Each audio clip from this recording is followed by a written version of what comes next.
Hello everyone, E four edge by ഗൗരിയിലേക്ക് എല്ലാവർക്കും സ്വാഗതം. ചാന്ദ്രദിനവുമായി ബന്ധപ്പെട്ട് മൂന്നാമത്തെ വീഡിയോ ആണിത്. പാർട്ട് 1ഉം 2ഉം ചാനലിൽ ഉണ്ട്. കാണാത്തവർ തീർച്ചയായും കാണുക. വളരെ പ്രധാനപ്പെട്ട തിരഞ്ഞെടുത്ത ചോദ്യങ്ങളാണ് വീഡിയോയിൽ ഉള്ളത്. ഒട്ടും സമയം കളയാതെ ഓരോ അറിവും ചെറുതല്ല എന്നോർത്തുകൊണ്ട് വീഡിയോയിലേക്ക് പോവാം. ഇന്ത്യൻ ഉപഗ്രഹ വിക്ഷേപണ പാഡ് സ്ഥിതി ചെയ്യുന്നത് എവിടെയാണ്? ശ്രീഹരിക്കോട്ട. ചുവപ്പ് നിറത്തിൽ കാണപ്പെടുന്ന ഗ്രഹം ഏത്? ചൊവ്വ. ക്ഷീരപഥത്തോട് ഏറ്റവും അടുത്തുള്ള ഗാലക്സി ഏതാണ്? Andromeda Galaxy. ഉപഗ്രഹമില്ലാത്ത ഗ്രഹം ഏതാണ്? ശുക്രൻ. ഏറ്റവും വലിയ വളയങ്ങളുള്ള ഗ്രഹം ഏത്? ശനി.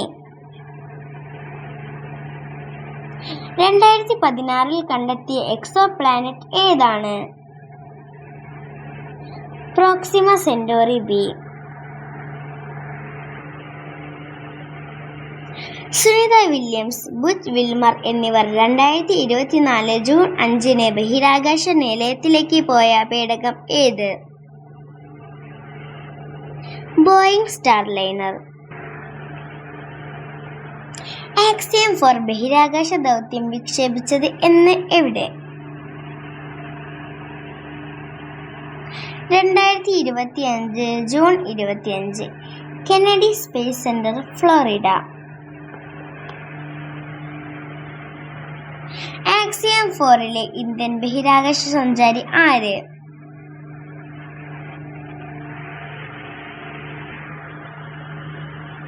ശുഭാംശു ശുക്ല. 18 ദിവസത്തെ ദൗത്യമായിരുന്നു അത്. ആക്സിയം 4 ബാക്കപ്പ് പൈലറ്റ് ആയ മലയാളി ആര്?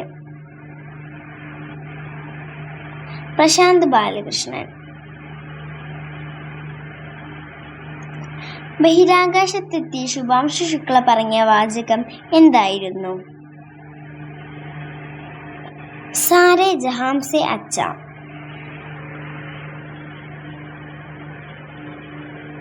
ബഹിരാകാശത്തെത്തിയ മൂന്നാമത് ഇന്ത്യക്കാരൻ ആര്? ശുഭാംശു ശുക്ല. ബഹിരാകാശ നിലയത്തിലെത്തിയ ആദ്യത്തെ ഇന്ത്യക്കാരൻ ആര്? ശുഭാംശു ശുക്ല. കൽപ്പന ചൗളയുടെ ജന്മദേശം? ഹരിയാനയിലെ കർണാൽ.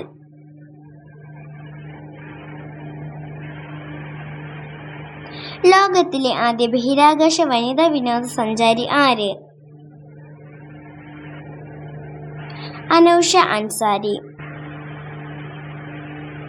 ലോകത്തിലെ ആദ്യ ബഹിരാകാശ വിനോദസഞ്ചാരി ആര്? ഡെന്നിസ് ടിറ്റോ. ബഹിരാകാശത്ത് എത്തുന്ന സഞ്ചാരികൾ പരസ്പരം ആശയവിനിമയം നടത്തുന്നത് എങ്ങനെ? റേഡിയോ സന്ദേശങ്ങൾ വഴി. ഇന്ത്യയുടെ ആദ്യത്തെ ആണവ റിയാക്ടർ ഏത്?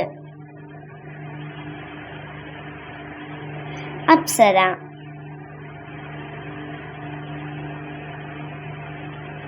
ചാന്ദ്ര പദ്ധതിക്ക് ചാന്ദ്രയാൻ എന്ന പേര് നിർദ്ദേശിച്ചത് ആര്? AB വാജ്പേയി. ചാന്ദ്രയാൻ 3 പേടകം ഇറങ്ങിയ സ്ഥലം ഏത് പേരിൽ അറിയപ്പെടുന്നു? ശിവശക്തി പോയിന്റ്. നീൽ ആംസ്ട്രോങ്ങും സംഘവും ചന്ദ്രോപരിതലത്തിൽ ഇറങ്ങിയ സ്ഥലം അറിയപ്പെടുന്നത് ഏത് പേരിൽ? പ്രശാന്തിയുടെ സമുദ്രം. ചന്ദ്രനിലെ മണ്ണിന് പറയുന്ന പേര് എന്ത്? റിഗോലിത്ത്. ചന്ദ്രനെ സൂചിപ്പിക്കുന്ന ഗ്രീക്ക് ദേവത ഏത്? സെലിൻ. ചന്ദ്രൻ ഭൂമിയുടെ ഏറ്റവും അടുത്ത് വരുന്ന ദിവസം?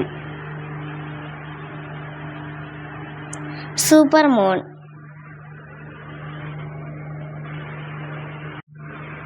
വിക്രം സാരാഭായ് സ്പേസ് സെന്ററിന്റെ ആസ്ഥാനം എവിടെ? തുമ്പ. ആദ്യമായി തുമ്പയിൽ നിന്നും വിക്ഷേപിച്ച റോക്കറ്റ് ഏത്? Nike Apache. 1963 November 21 Nike Apache തുമ്പയിൽ നിന്നും വിക്ഷേപിച്ചത്. ബഹിരാകാശത്തെത്തുന്ന ആദ്യ മലയാളി എന്ന റെക്കോർഡ് സ്വന്തമാക്കുന്നത് ആര്? ഡോക്ടർ അനിൽ മേനോൻ. ഡോക്ടർ അനിൽ മേനോനും സംഘവും ബഹിരാകാശ യാത്ര നടത്തിയ വാഹനം ഏത്? Soyuz MS-29. സോയൂസ് MS-29 വിക്ഷേപിച്ചത് എന്ന്? 2026 ജൂലൈ 14. സോയൂസ് MS-29 വിക്ഷേപിച്ചത് എവിടെ നിന്നുമാണ്? Baikonur, Kazakhstan. ഇതോടുകൂടി ചാന്ദ്രദിനവുമായി ബന്ധപ്പെട്ട 3 പാർട്ടുകളും കഴിഞ്ഞു. ഇന്നത്തെ വീഡിയോ നിങ്ങൾക്ക് ഉപകാരപ്പെട്ടിട്ടുണ്ടെങ്കിൽ എൻ്റെ ചാനൽ ലൈക്ക് ചെയ്യൂ, ഷെയർ ചെയ്യൂ, സബ്സ്ക്രൈബ് ചെയ്യൂ. നിങ്ങളുടെ അഭിപ്രായങ്ങൾ കമൻറ്റ് ആയി അറിയിക്കൂ. Thank you.